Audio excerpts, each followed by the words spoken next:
વડોદરા જિલ્લામાં સહકારી મંડળીઓમાં સામે આવેલી ક્ષતિઓને લઈને જિલ્લા રજિસ્ટ્રાર કચેરી દ્વારા કાર્યવાહી શરૂ કરવામાં આવી છે। સહકારી કાયદાની કલમ 81 હેઠળ અત્યાર સુધીમાં 12 જેટલી મંડળીઓને કારણદર્શક નોટિસ પાઠવવામાં આવી છે। આ નોટિસમાં દૂધ, સેવા અને વિવિધ કાર્યકારી મંડળીઓનો સમાવેશ થાય છે। સ્પેશિયલ ઓડિટરના અહેવાલ આધારે નોટિસ આપવામાં આવી રહી છે। ઇન્ચાર્જ અધિકારીના જણાવ્યા મુજબ સ્પેશિયલ ઓડિટના અહેવાલ તબક્કાવાર મળતા હોવાથી તેના આધારે કાર્યવાહી કરવામાં આવે છે। હાલ વધુ 18 મંડળીઓને નોટિસ આપવાની કાર્યવાહી ચાલુ છે। અધિકારીએ જણાવ્યું હતું કે કામગીરીનું ભારણ વધુ હોવાથી કેટલીક નોટિસમાં વિલંબ થયો છે। નોટિસ બાદ સંબંધિત મંડળીઓને લેખિત અથવા તો મૌખિક રજૂઆત કરવાની તક મળશે। જો ક્ષતિ યથાવત રહેશે અને સંતોષકારક ખુલાસો નહીં મળે તો કાયદેસરની કાર્યવાહી સાથે વહીવટદારની નિમણૂક પણ થઈ શકે છે। તમામ નોટિસ અને ખુલાસા બાદ સમગ્ર ચિત્ર સ્પષ્ટ થશે અને જરૂર જણાય આગળની કાર્યવાહી કરવામાં આવશે। અધિકારી દ્વારા સમગ્ર મામલે વિસ્તૃત માહિતી આપી હતી। જે નોટિસો ઇસ્યુ થયેલી છે ને જિલ્લા રજિસ્ટ્રાર કચેરી તરફથી મોટે ભાગે સરકારી કાયદાની કલમ 81 અન્વયે થયેલી। એ બાબતમાં કેવું હોય કે જો દૂધ મંડળીઓ હોય તો દૂધ મંડળીનો ઓડિટ સ્પેશિયલ ઓડિટર કચેરી દ્વારા કરવામાં આવે। સ્પેશિયલ ઓડિટર કચેરીના ઓડિટરો જે હોય એ ઓડિટરો એમના અધિકારીને અહેવાલ મોકલે અને એ અધિકારી અમને કાર્યવાહી કરવા અહેવાલ મોકલે। એ અહેવાલના આધારે આપણે આગળની કાર્યવાહી કરીએ।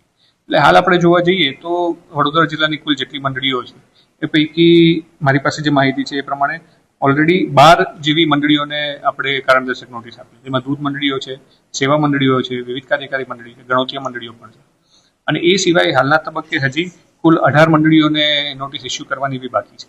એ કામગીરી પણ હજી હાલ કાર્યવાહી અંતર્ગત જ છે। સર, ડીલે એનું કારણ શું હોઈ શકે? અને જે પ્રકારે એક લોકોમાં ચર્ચા સહકારી ક્ષેત્રે કે ટાર્ગેચ્યુઅલી આ નોટિસો ઇસ્યુ થઈ રહી છે, તો એવું કંઈક કોઈ સૌપ્રથમ તો વસ્તુ શું છે કે ડિલે થવાનું કારણ જો આપણે કહું તો અત્યારે હાલ હું અહીંયા ઇન્ચાર્જ અધિકારી તરીકે છું ને હું આણંદમાં રેગ્યુલર અધિકારી છું। ત્યાં બી મારી જોડે અત્યારે હાલ 10 થી 12 જેવા વધારાના ચાર્જ છે।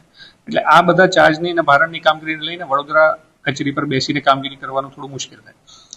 એના ભાગરૂપે જ્યારે બી તબક્કાવાર અહેવાલો આવતા હોય એ પ્રમાણે આપણે નોટિસો ઇસ્યુ કરતા હોઈએ।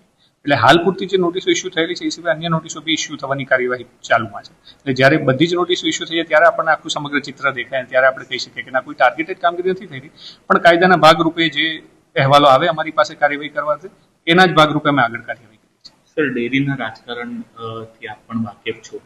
એવી ચર્ચા છે કે 2 કે 3 ડિરેક્ટરોને નોટિસ નથી મળી રહી ને એમના પણ અહેવાલ થયેલા છે, તો પછી એને લઈને કોઈ એટલે જેટલા ડેરીના ડિરેક્ટરો હોય અથવા ડેરીના ડિરેક્ટરો ના હોય એની બી મંડળીઓ, એ તમામ મંડળીઓ માટે જેટલા બી મંડળીઓમાં અહેવાલો થયેલા છે ને એ તમામમાં આપણે નોટિસો ઇસ્યુ કરી। મેં કીધું એમ કે 18 જેવા અહેવાલો તો હજી આપણી પાસે પેન્ડિંગ છે, એમાં દૂધ મંડળીઓ, સેવા મંડળીઓ, બધી જ મંડળીઓ, એ તમામને આપણે નોટિસો ઇસ્યુ કરીશું અને અત્યારે કાર્યવાહી ચાલુ છે। સર, એક અંતિમ સવાલ, આગળ કયા પ્રકારે પ્રક્રિયા થાય છે આ નોટિસ ઇસ્યુ થયા બાદ? જો નોટિસ ઇસ્યુ કરી એટલે આપણે નોટિસ એમને આપણી પાસે હાજર રહીને એક પ્રત્યુત્તર આપી શકીએ, એમને રજૂઆત કરી શકીએ, તક આપવા માટે કરી। એટલે એ હાજર રહી અને લેખિતમાં અથવા મૌખિકમાં આપણને રજૂઆત કરે।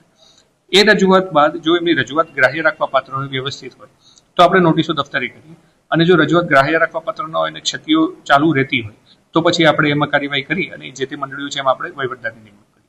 સર, તો એની ઇફેક્ટ નિયામક મંડળના બોર્ડને પડી શકે? પડી શકે। જો બરોડા ડેરીના જે ઉપનિયમો છે, એમના ચૂંટણીના નિયમો છે, એ અન્વયે જો એ લાયકાત ગુમાવતા થાય તો પછી એમને